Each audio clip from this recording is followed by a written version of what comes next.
Ele, Alexandre de Moraes, quer pegar Eduardo Bolsonaro. Aspas. Isso é o que revelam novas mensagens reveladas do ministro Alexandre de Moraes. E mais, revelam que ele queria pegar a Revista Oeste, revelam que ele queria pegar outros alvos da direita, bolsonaristas, e que ele perseguiu essas pessoas. Eu vou mostrar para vocês esses absurdos e mais, vou mostrar que tinha um absurdo ainda maior.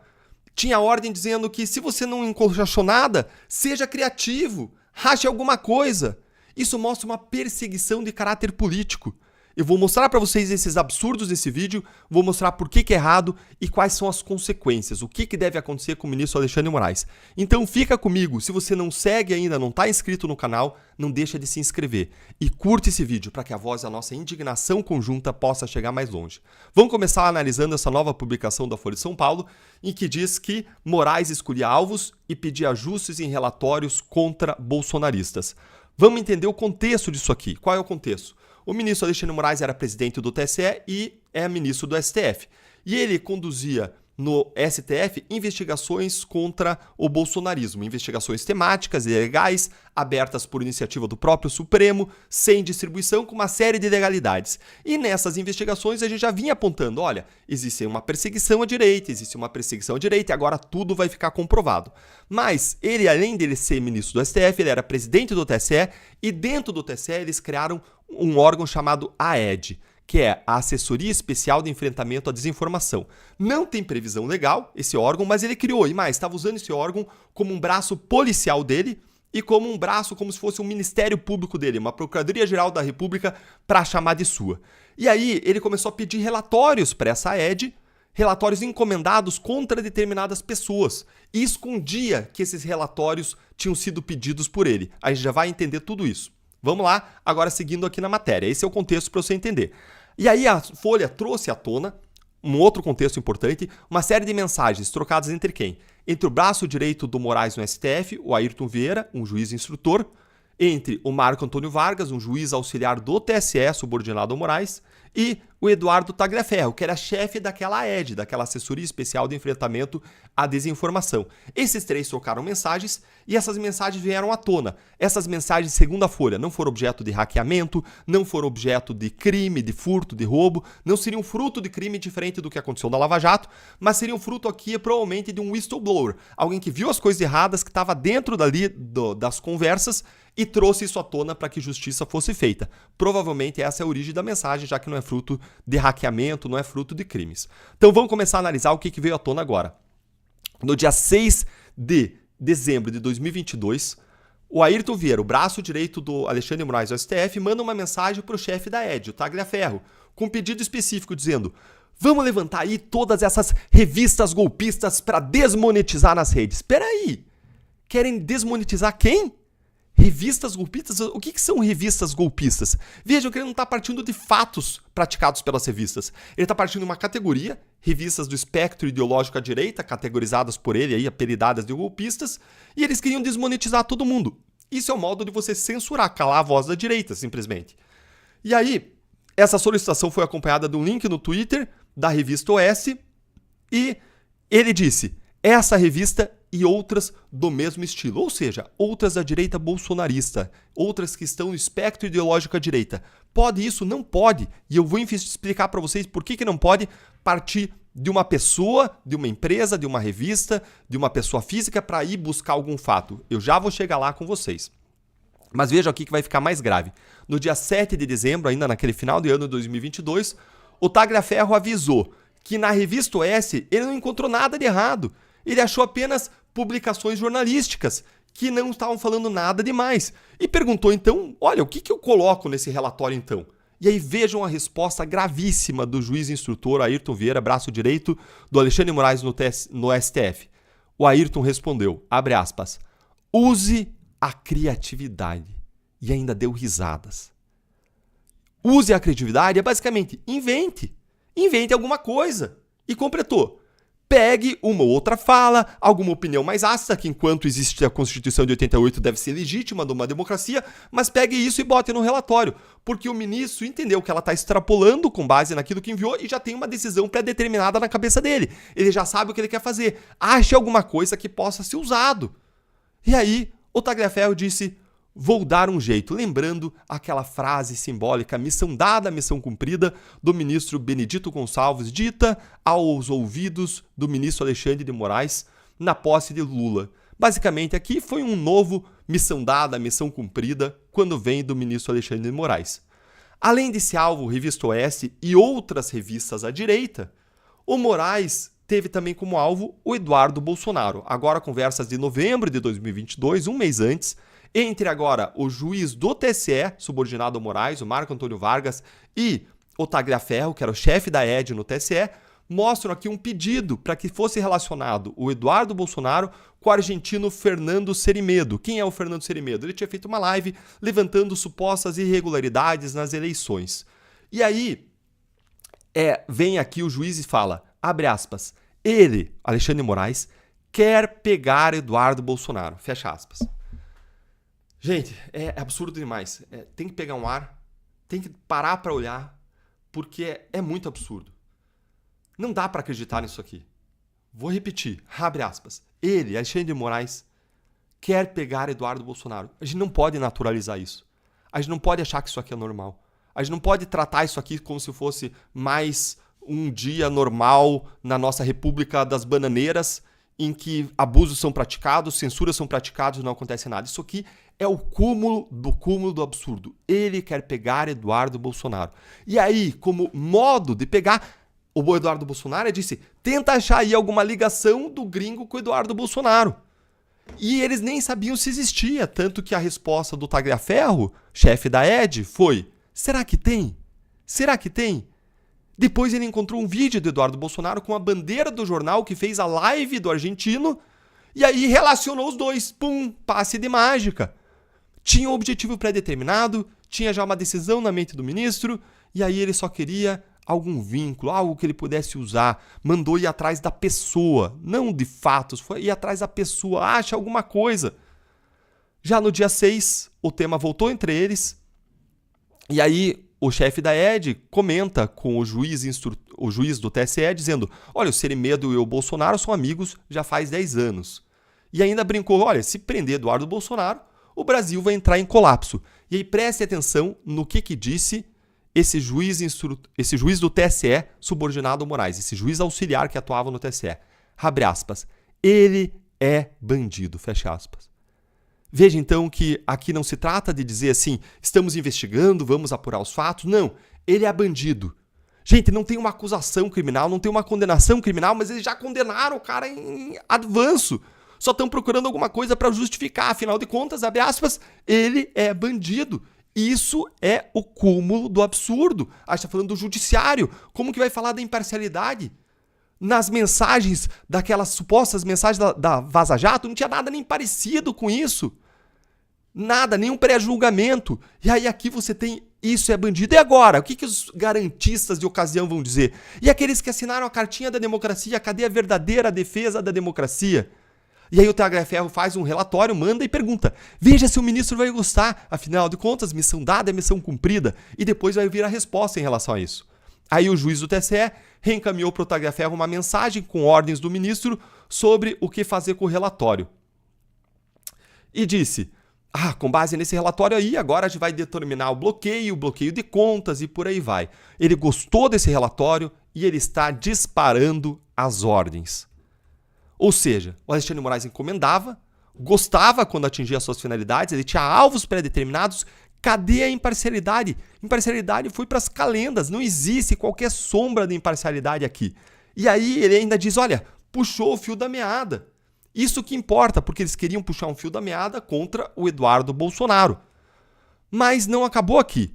Em alguns casos, Moraes pedia ajustes no relatório, inclusive para não constar que o pedido tinha vindo dele, para falsear o pedido. Isso é o que veio à tona ontem já.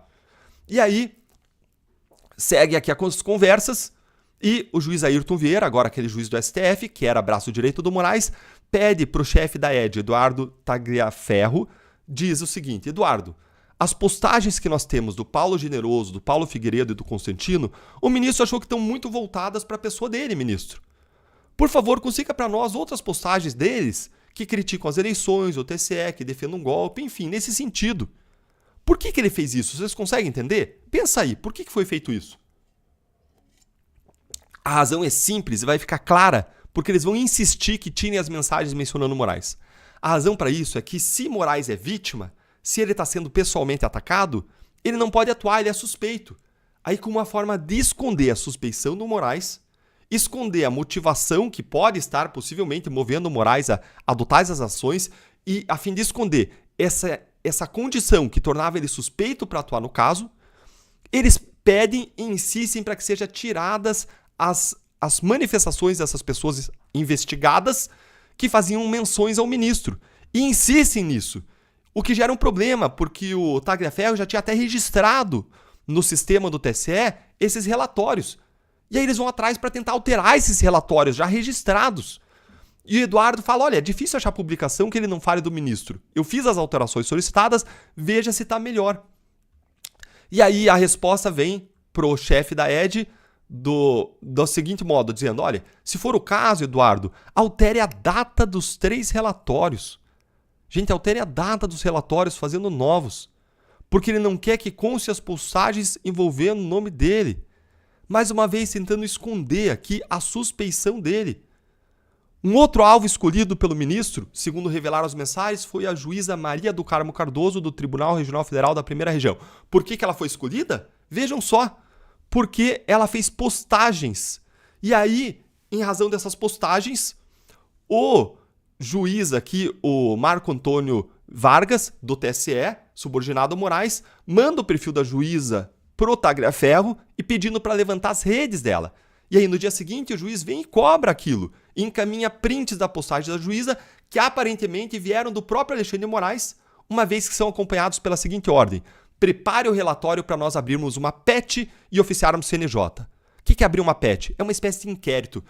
Lá no Supremo, o Alexandre de Moraes não está atuando propriamente em inquéritos, mas está fazendo uma gambiarra, está atuando em PETs e ali ele faz ordens de bloqueios de redes sociais, investigações e por aí vai. E queriam abrir uma PET contra ela e oficiar o CNJ para que a corregedoria atuasse. Por quê? Ela foi corrupta? Como os corruptos que o Supremo está livrando? Ela praticou peculato, desviou dinheiro público com pessoas condenadas que foram livradas pelo Supremo? Não. Por causa de 2 postagens. Uma sobre Bolsonaro ter aberto o portão do Palácio de Alvorada para a entrada de apoiadores e outra em que ela criticava a Copa do Mundo. Reafirmava que a seleção verdadeira estava na frente dos quartéis. Não importa se você gosta ou não gosta do conteúdo dessas postagens. Não se trata disso. O que se trata aqui? Se trata de que não tem nenhum crime nessas postagens. 0 crime, 0 problema legal. Mas ela foi escolhida como alvo. Por quê? Porque ela estava na direita bolsonarista. Porque ela era de uma corrente ideológica. Não importa também se você gosta ou não do bolsonarismo, da direita, se você é de esquerda, centro, cima, baixo. Não pode perseguir ninguém politicamente numa democracia. E aí demorou um pouco e eles fizeram uma cobrança. Olha, prepara o relatório contra essa desembargadora. Gente, isso tudo é muito absurdo. Ah, e lembrem que o primeiro que eu mencionei foi o caso da Oeste.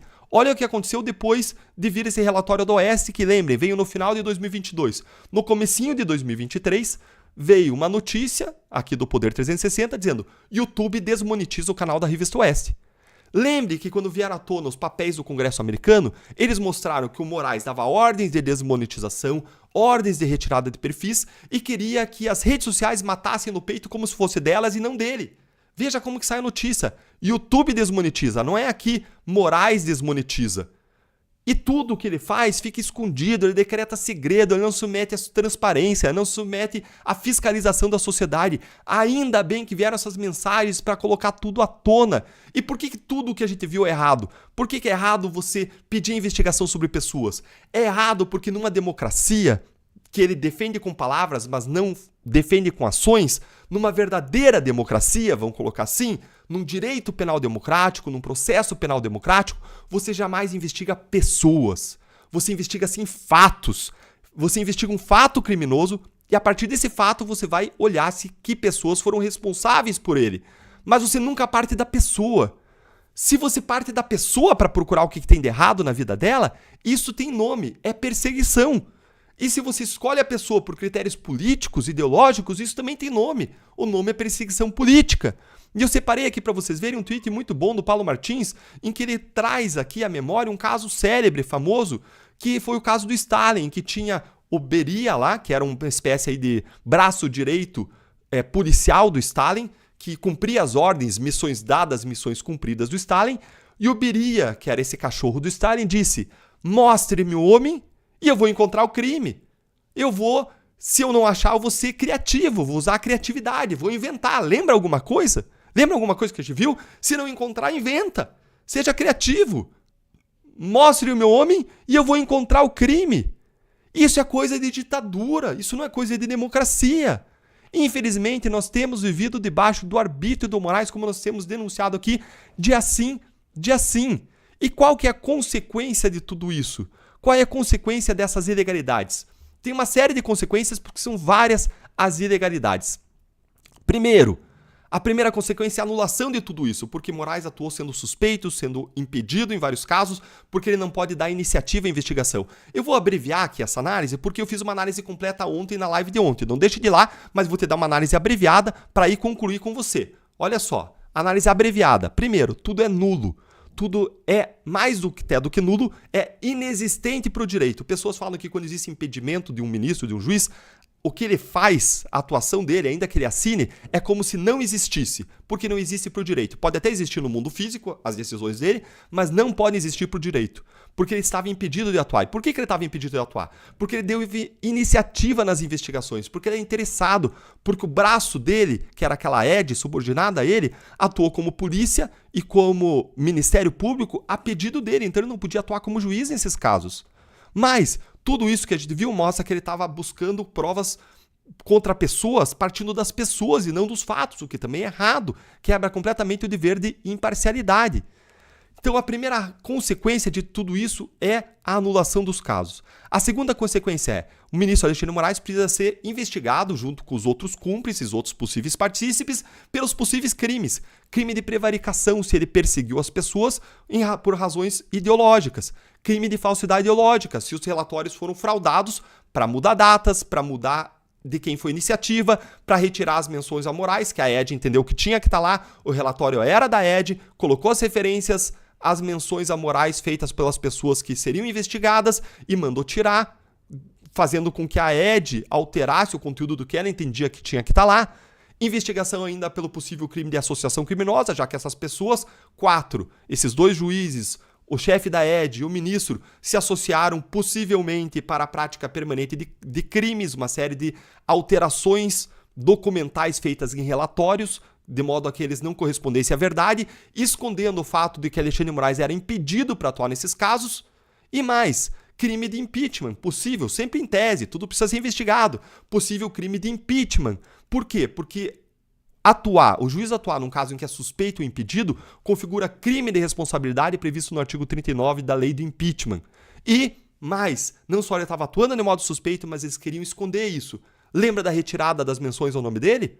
Lembra das iniciativas, do pedido dos relatórios que ele fez e que não poderia fazer, isso torna ele suspeito e impedido? Pois é.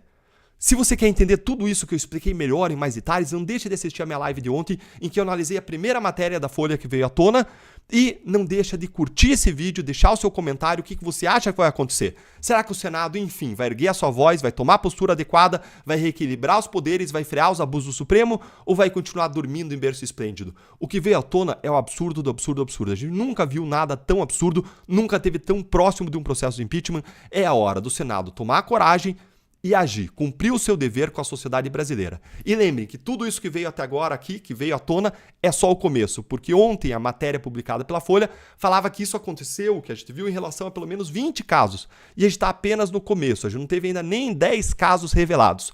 E a pergunta que eu quero deixar para você é: o que você acha que vai acontecer? Conta aí pra mim nos comentários e não deixa de compartilhar e curtir esse vídeo se você quer que a voz da nossa indignação conjunta chegue mais longe. Se você tá indignado como eu tô, compartilha, curta, comenta para que a nossa voz conjunta possa chegar a mais pessoas.